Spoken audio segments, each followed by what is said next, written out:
মহাপুরুষেরা বলেন এই পৃথিবীতে সবথেকে শক্তিশালী জিনিস হলো মানুষের মন।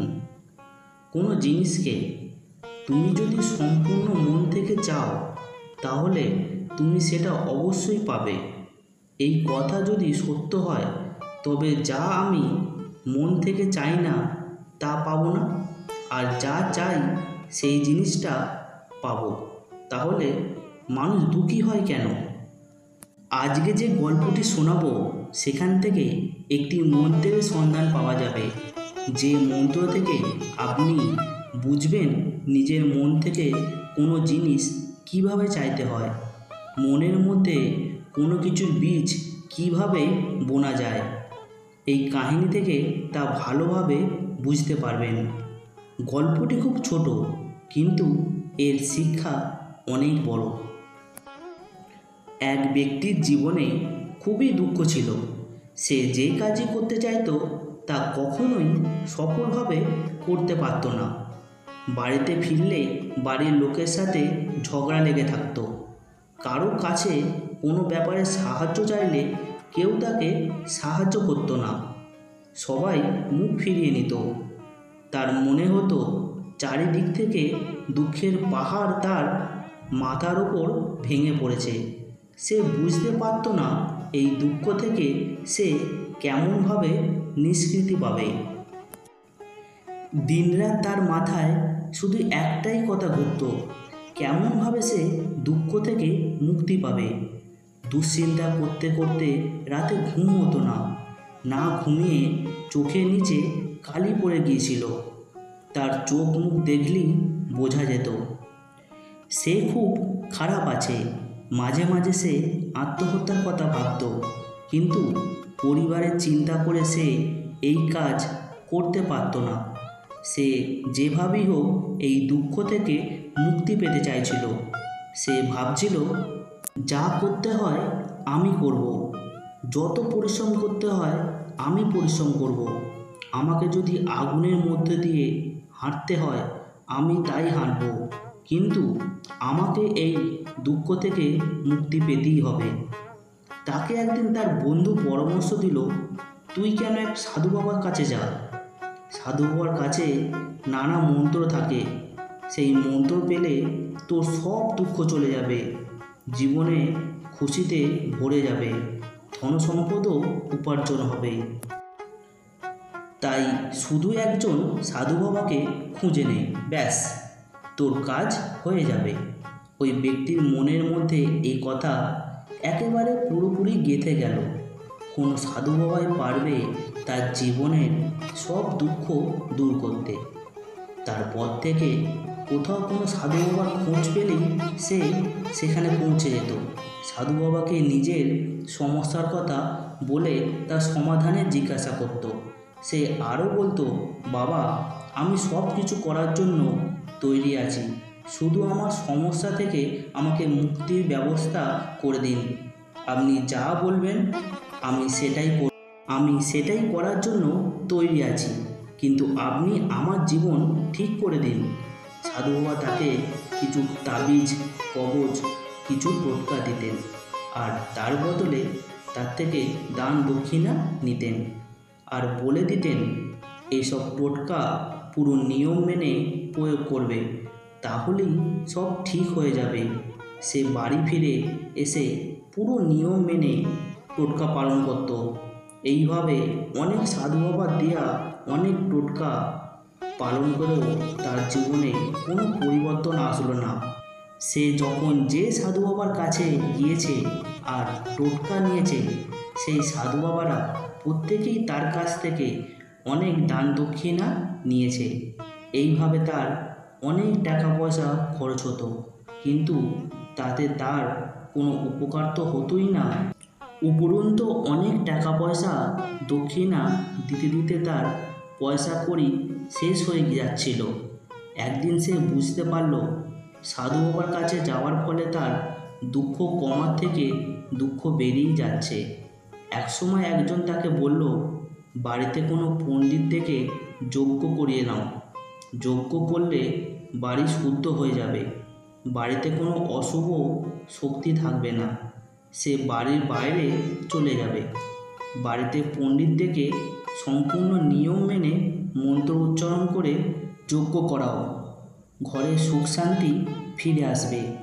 এই ব্যক্তির মনে এবার এই কথাগুলো গেঁথে গেল, আর সে এক পণ্ডিত ডেকে খুব ভালোভাবে যজ্ঞ করে নিল, আর তার বদলে পণ্ডিত অনেক দক্ষিণা নিয়ে বিদায় নিল। কয়েকদিন পরে সে বুঝল এই যজ্ঞ করে তার জীবনে কোনো পরিবর্তন হলো না।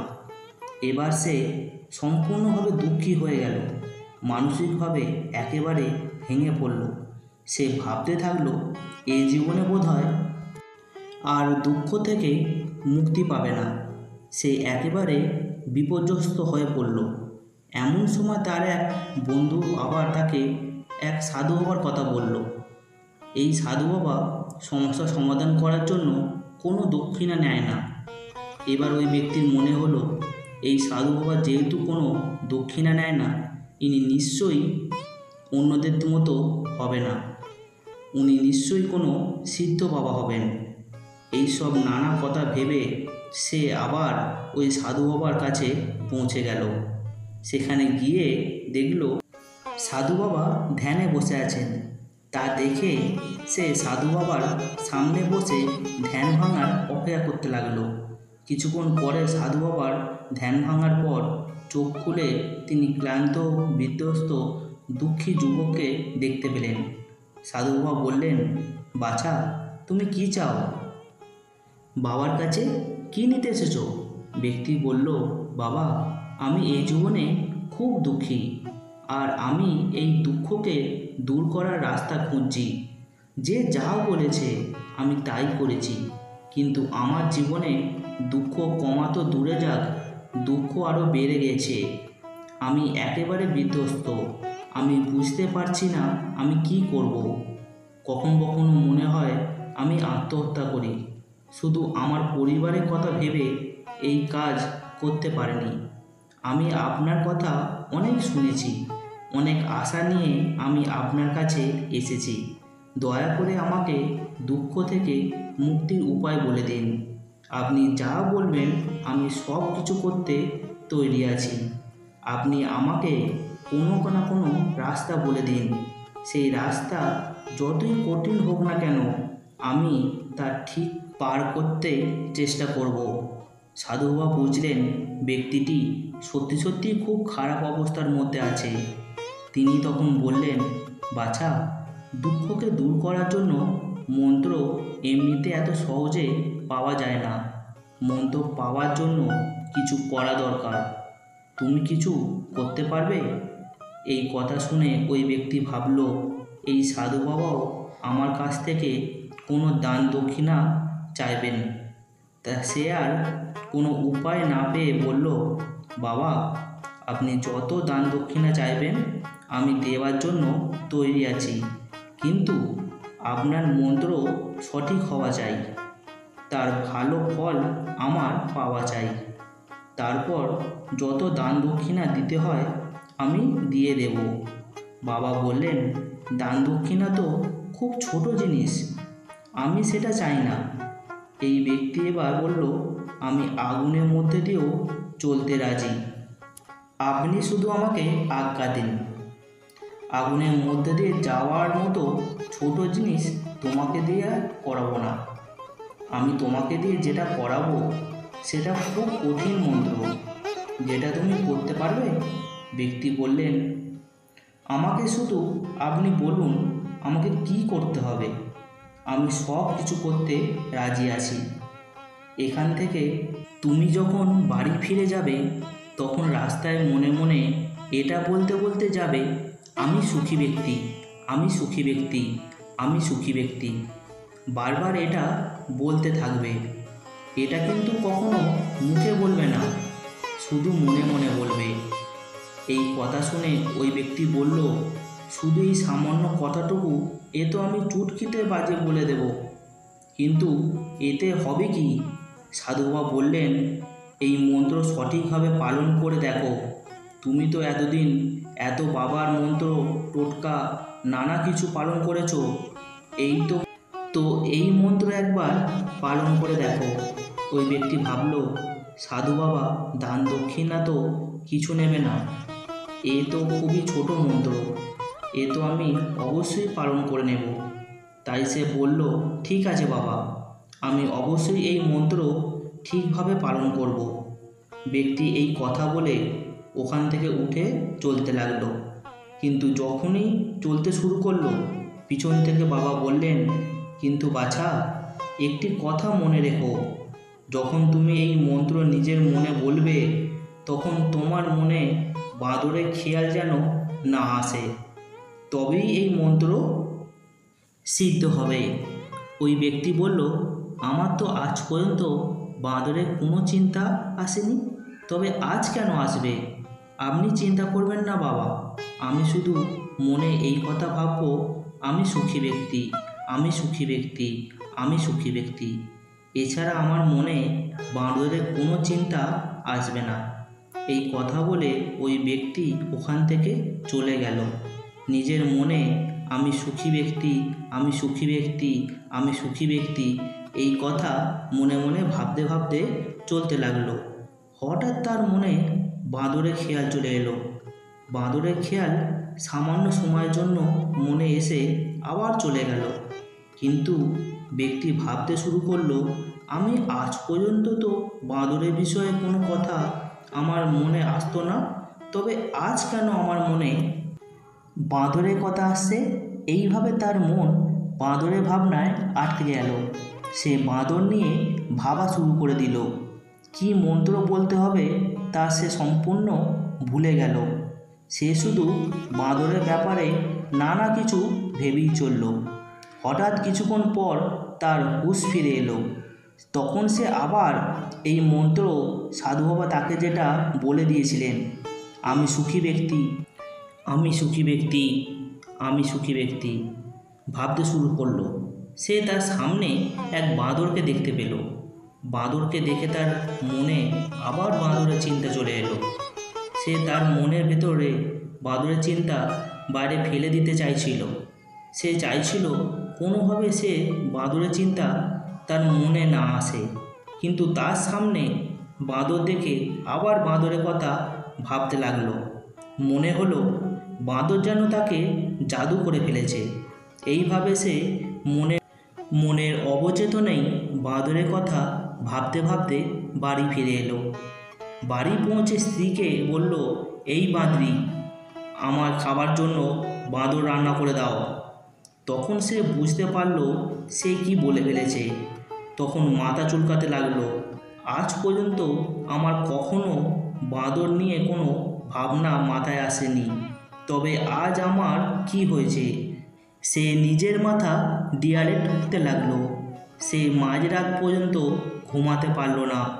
এপাশ ওপাশ করতে লাগলো আর ভাবতে লাগলো, আমার কি হলো? সব জায়গাতে আমি শুধু বাঁদর দেখছি, এ আমি কোন মায়াতে আটকে গেলাম? সকালবেলা বিছানা ছেড়ে উঠে এসে যত তাড়াতাড়ি সম্ভব গুরুদেবের কাছে পৌঁছে গিয়ে তার পায়ে ধরে বললাম, বাবা, আমি বুঝতে পারছি না আমার সাথে এ কি হচ্ছে, এ কি অদ্ভুত জিনিস হচ্ছে। আজ পর্যন্ত বাঁদর নিয়ে কখনো কোনো চিন্তা আমার মনে আসেনি, কিন্তু গতকাল আপনি যখন আমাকে বাঁদরের ভাবনা ভাবতে নিষেধ করলেন, তারপর থেকেই আমার সব জায়গাতে শুধু বাঁদরই আমার চোখের সামনে চলে আসছে। দেখুন বাবা, আমি এক্ষুনি দেখতে পাচ্ছি আপনার পিছন দিকে যে গাছটা আছে, ওখানে একটি বাঁদর কলা খাচ্ছে। এ কি হচ্ছে আমার বাবা? এই কথা শুনে সাধু বাবা হাসতে লাগলেন। বাছা, মনের জাল এমনই এক জাল, একে বুঝতে পারা এত সহজ কাজ নয়। বাঁদর তো তোমার রাস্তায় এর আগেও এসেছে। এর আগে যখন তুমি আমার কাছে এসেছো, তখন ওই বাঁদর ওই গাছেই ঘুরছিল, কিন্তু তখন তোমার চিন্তা ভাবনায় বাঁদর ছিল না, তখন তোমার ভাবনাতে শুধু নিজের দুঃখই ছিল। এরপর সাধু বাবা বললেন, আমরা যে জিনিসটা থেকে দূরে পালাতে চাই, সেই জিনিসই আমাদের মনের একেবারে গভীরে গিয়ে প্রবেশ করে, আমাদের অন্তমনে চলে যায়। আমাদের অবচেতন মনে এর প্রভাব পড়ে। আসলে আমরা যে জিনিস থেকে মুক্তি পেতে চাই সেই জিনিস থেকে দূরে যেতে চাই, কারণ সেই জিনিসগুলো আমাদের সাথে ভীষণভাবে খুব গভীরভাবে জড়িয়ে যায়। আর আমরা যতই তার থেকে মুক্তি পেতে চাই আর সে ততই আমাদের মনের গভীরে গিয়ে বসে, আর শেষে সে আমাদের অবচেতন মনেও ছড়িয়ে যায়। ওপর থেকে তো আমরা সুখী হতে চাই, আমি সুখী, আমি সুখী, আমি সুখী, আমাদের ঠোঁট এটাই বলতে থাকে, কিন্তু আমাদের মনের ভিতর দুঃখ হতে থাকে। আমাদের ভাবনার গভীরে আমাদের মনে আমি দুঃখী এটাই শুধু থাকে। তাই শুধু শুধু আমাদের মুখে বারবার আমি সুখী, আমি সুখী, আমি সুখী বললে হবে না। যতক্ষণ এই মন্ত্র আমাদের অন্তর্মনে প্রবেশ না করে ততক্ষণ দুঃখের হাত থেকে মুক্তি নেই। এরপর ওই ব্যক্তি জিজ্ঞাসা করলেন, কিন্তু বাবা, এই মন্ত্র আমাদের অন্তর্মনে প্রবিষ্ট কেমনভাবে হবে? এই কথা শুনে বাবা বললেন, বাছা, নিজের দুঃখের সাথে লড়াই করা বন্ধ করে দাও। যতক্ষণ তুমি দুঃখকে দূর করার কথা ভাবতে থাকবে ততক্ষণ এই দুঃখ তোমার সাথে জড়িয়ে থাকবে, তোমার অন্তর্মনের ওপর জমিয়ে বসে নিজের রাজত্ব করতে থাকবে। আর যেদিন থেকে তুমি এই দুঃখের কথা ভাবা ছেড়ে দেবে, দুঃখ থেকে আর মুক্তি পেতে চাইবে না, সেদিন থেকে তোমার দুঃখ ভ্যানিশ হয়ে যাবে। কারণ কোনো জিনিস থেকে মুক্তি পাওয়ার জন্য আমরা এই জিনিসকে বারবার মনে করি, আর আমরা যত এই জিনিসের কথা ভাবতে থাকব ততই আমাদের মনের গভীরে প্রবেশ করতে থাকবে। আমরা তো বেশিরভাগ সময়ে দুঃখের বিষয়ে ভাবতে থাকি। আমরা ভাবতে থাকি আমার জীবনে দুঃখ আছে, আমাকে এর থেকে মুক্তি পেতে হবে। তাই বারবার ভাবার ফলে এই দুঃখ আমাদের অন্তর্মনে প্রবিষ্ট হয়ে যায় আর আমরা নিজের ওপর বিশ্বাস হারিয়ে ফেলি। সেই জন্য দুঃখ থেকে মুক্তি পেতে চাইলে দুঃখের কথা ভাবা ছেড়ে দাও, তাহলে তুমি দুঃখ থেকে মুক্তি পেয়ে যাবে। আমার এই ভিডিওটি যদি আপনাদের ভালো লেগে থাকে অবশ্যই লাইক অ্যান্ড সাবস্ক্রাইব করবেন। নমস্কার।